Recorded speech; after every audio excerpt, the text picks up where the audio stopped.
Yo, what's up, everybody? Today we're back for another video. If you don't know who I am, I'm Desmond, and welcome to DM Fishing. So I know I've been gone for a while. I've been kind of just been chilling out with fishing lately. I still go every once in a while. Actually, I went yesterday.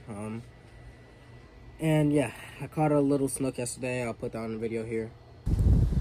I got this little ass snook, bro. Yeah. But yeah, I caught a little snook yesterday, so I just thought, how about I film another video today? Since it's been a while.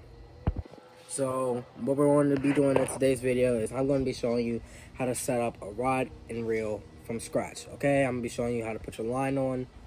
I'm going to be showing you how to put your lure on, but not to tie. And yeah, it's just going to be a real simple video, informational. I might do a fishing video within the next week or so. Depending on how I feel. It's been really cold out here lately in Florida. It is still kind of winter. It's still the winter months, so we're exiting that. It's starting to warm back up out. So once it warms back up out a little bit, I'll go ahead. I'll head down to the spillway a little bit more, and show you some things. So yeah, let's get into it. I'm gonna go ahead, get my rod, my reel, and stuff. I have to change the line and stuff, so I thought, why not take the time to show you how I'm gonna do this and get into it. Okay, so as you see here, I got this rod a few months ago. If you check out my YouTube shorts, I think I posted it on there. As you can see, it's lost really a lot of line since then. So yeah, today we're going to be changing the line. I'll show you how to reset it back up, how to re-put your line back on, how to tie your lure on and all that. I'm not going to be using leader today, as I'm already using straight mono. So we're just going to be going with the flow today. Today's video, what you're going to be wanting is you're going to be wanting a pair of pliers. You're going to be wanting pliers, preferably with the knife and stuff with it, so you don't have to have an extra knife. If not, just get a pocket knife or a kitchen knife or some scissors, whichever one works best for you. I'm using this because it has a knife with it. So yeah. Okay. So to start off, I'm just going to set my rod down because, well, I'm going to show you, what you have to do first. So you this is a Gerber, however you say that. It's like a Swiss Army knife, but it's not a Swiss Army knife, And it has this it just has this here, and of course it has the plier part. We're not going to be using that right now. But you're going to be using this knife part to cut your line down. So I'm going to go ahead, I'm going to take off my lure, I'm going to cut the knife, or I'm going to take off my lure, and I'm going to cut the line off, and I'll get into the rest. Okay, so, got the line off. I had to take it off by hand. The freaking cutting thing didn't really work too well. As you see, I had to take my reel off. Took quite some time, about 5 or so minutes. But it's all off. As you see, it's clear. So I'm just gonna go throw this line in the trash, and I'll be right back. Okay, so next thing we're gonna do is we're gonna put our line back on. So I'm using Jawbone Tackle 6-pound mono. I like it a lot. I've been using it for this. Fresh and salt water. I use this at the spillway and some other things. So yeah, really simple.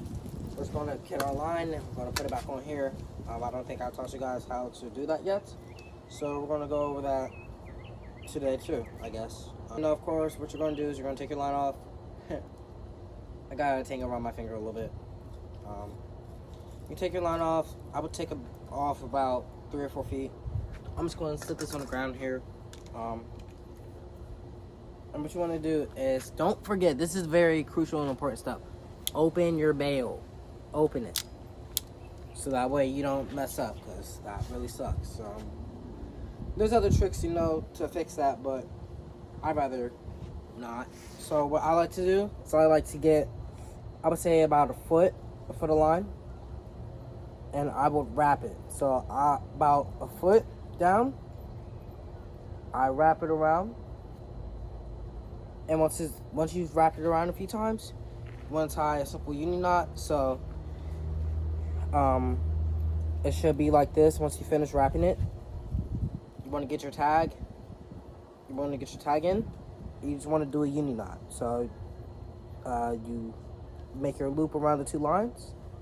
And I'm going to do it twice. Just wrap it around the inside twice. Really, because it's just the line that's connecting the knot thing, I'm just going to do that. No, nothing too extravagant or too special. Just to hold this knot down.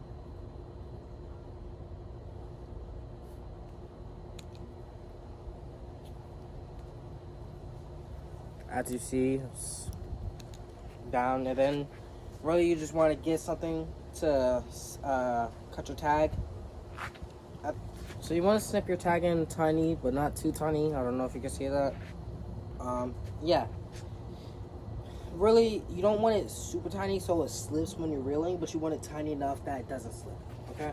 I mean, pretty much the next part is, I would put the line through, you know, your eyes and your guides before I put line on, but sometimes it's just quicker not to, you know? If I put it through my guides, it's because I want, like, extreme precision. But I'm not too worried about that right now. I'm just changing the line out. So yeah. And really what you want to do is you put it on, you reel, and you want to put your hand maybe about a foot or so above where your reel seat is, and you just want to hold it, you know, so you can put a little bit of pressure on. And I would recommend using a glove or something, maybe something that protects your hands, so that way if you're reeling, you know, really fast, it doesn't hurt your hand or burn your hand. And you just want to keep as much pressure on there as you can, and reel until it's full. And I'll show you when I stop reeling, so that way you know when to stop, because you don't want to over spool your line and get a wind knot. Those suck a lot, especially when using mono. I would definitely recommend using this Jawbone monofilament. It's probably some of the best mono I've used. I have it, you know, I use it as a leader too. And this 6 pound is super strong. I mean, it's not even, I wouldn't even say it's the strength of 6 pound. It's almost like the same strength as, I don't know. It's like 15 pound. It's like the strength of 15 pound almost, because I could pull it super hard and it will not break. It will not snap. Now, sometimes it might snap. I mean, it really just depends. No, it really just depends. And I would definitely recommend using this. And this is a 650 yard spool. So you could reel, spool your line as much as you possibly want to. And still, have a whole bunch left. I'm using a 3000 size reel. So this leaves, I would say, it will put about, well, let me check right here.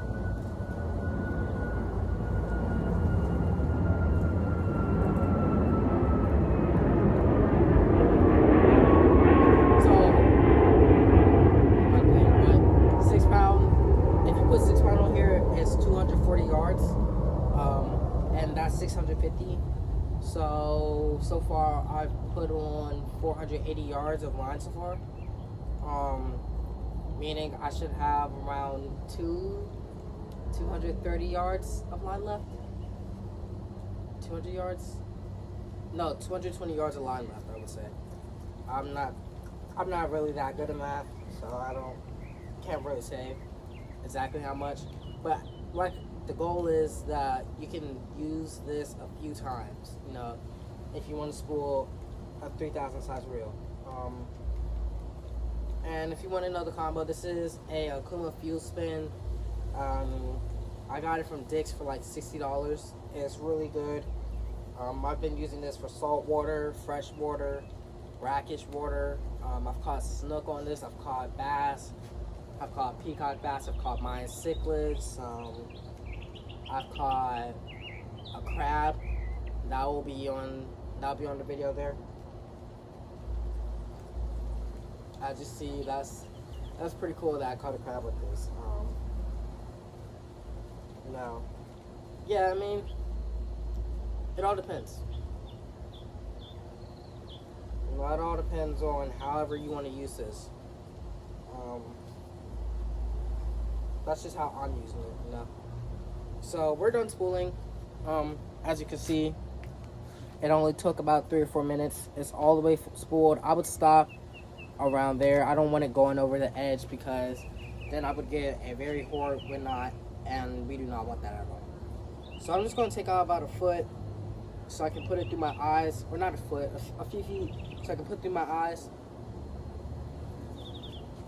Sit that down, and you just want to guide it through your eyes like you normally would when you're about to put a lure on. It's the same way you put on your lures, you know, tie your knots. I'm using a DOA shrimp. You know, I've been using this a lot.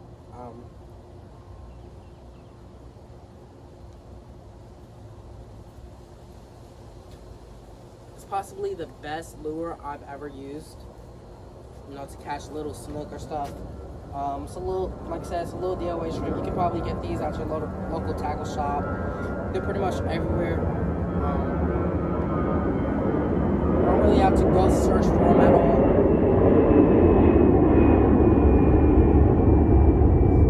And we're just putting a simple uni knot on here. Nothing too major. You know, something simple, something basic. You know, we're not doing too much.